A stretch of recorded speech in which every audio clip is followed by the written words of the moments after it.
Okay, so now here in this part we are going to discuss about the Joule's law of heating. So what is this Joule's law of heating? In 1841, okay, in 1841, James Prescott Joule, the name of this physicist is James Prescott Joule, okay. He has discovered that when the current flows through a conductor, we have already seen and we have already discussed just now, the current flows in the conductor is directly proportional to the square of the current, means when the current started flowing in it, so the heat is directly proportional to the square of the current. First statement, okay. Second statement, it states that is directly proportional to the resistance of the conductor, and third thing is directly proportional the time for which the current flows. It means he has given the statement that H is directly proportional to I square RT, right? Or we can say that the current is directly proportional, or we can say that H is equals to I square RT, and this is what we call the Joule's law of heating, because Joule's has conducted an experiment and he has come to know that the heat and the current is an inseparable part, means if the current flows through the circuit there will be a heat, and this we have observed in our day-to-day life. See, this heat is sometimes this is wanted and sometimes it is unwanted.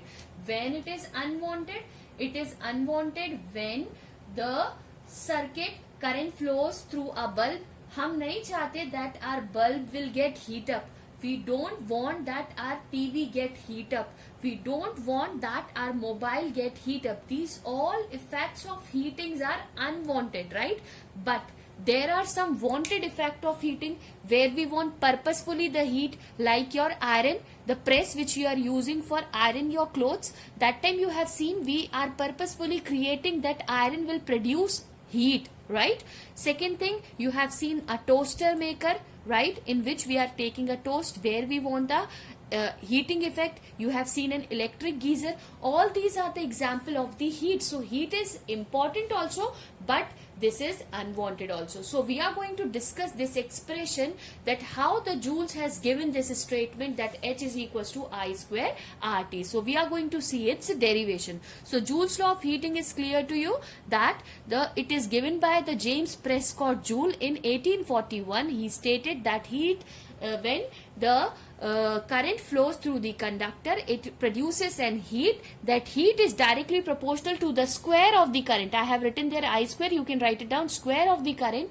and is directly proportional to the resistance of the conductor and the time for which the current flows. So we are going to start and we are going to prove that how H is equals to I square RT, okay?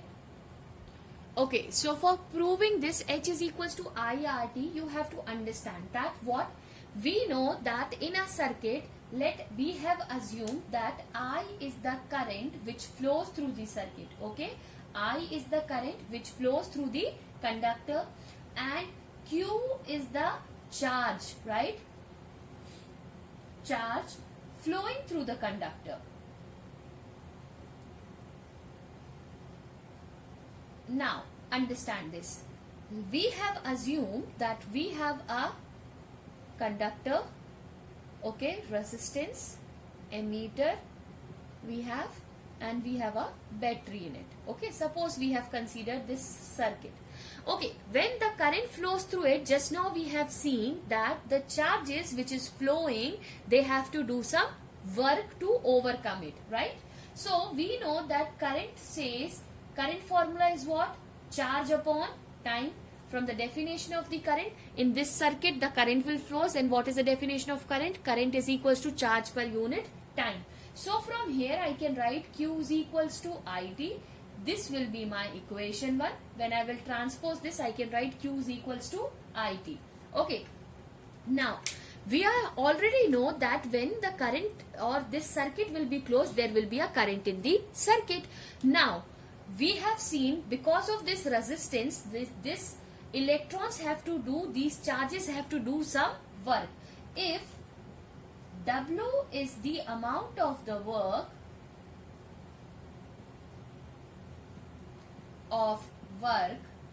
amount of work done, I am writing it WD, okay, in carrying a charge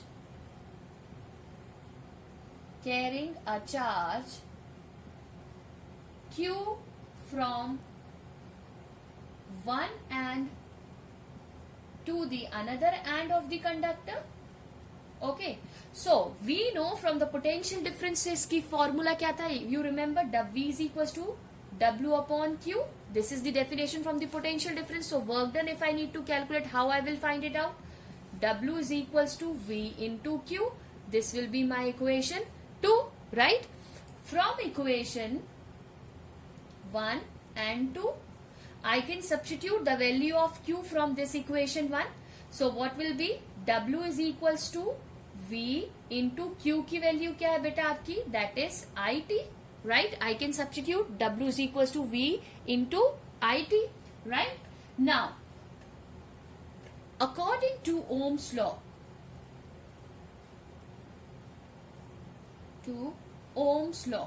what Ohm's law says? V is equals to IR. Let this be my equation 3 and this will be my equation 4. Okay. Now, after this step, I will write here. Okay. So, substitute equation 4 in equation 3. V की value हम कहाँ substitute करेंगे इस equation में? So W is equal to what it will be I R into IT. So what it will be? I into I square R into T. W is equals to what I have get? I into R square T. If you will see, W is what? The total work done by current in an electric circuit is called the electrical energy. जितना work done पूरे electric current को flow करने में होगा वो क्या होगी? उसकी electrical energy. What we can say that this work done of the electric energy is equals to H. तो ये किसके इक्वल हो जाएगा बेटा? That will be equal to H. W is equals to H, right? So I can write it down this here, that is H is equals to I square RT, and this only we have to prove. H is equals to I square RT. So this is clear to you. हमने क्या किया था? Simple है. Just now you can remember this. हमने क्या किया? Current यहाँ से फ्लो होना चालू किया. जब करंट फ्लो होना चालू होगा तो इलेक्ट्रॉन्स को कुछ एक्स्ट्रा एफर्ट करना पड़ेगा इसको पास ऑन करने के लिए. जब उनको एक्स्ट्रा एफर्ट करना, it means they have to do some work. So charge, work done, Ohm's law, and we got the expression H is equals to I square RT. So I hope this is clear to you. Now we are going to talk about its electrical energy. So just now I have said that electrical energy is equals to H is equals to what? W. How? Because the total amount of work done which is required to flow the electric current in the circuit is equals to work done. So that is equals to your heat, because that work done is only what? It is heat. So I can write H is equals to I square RT. Okay. Thank you.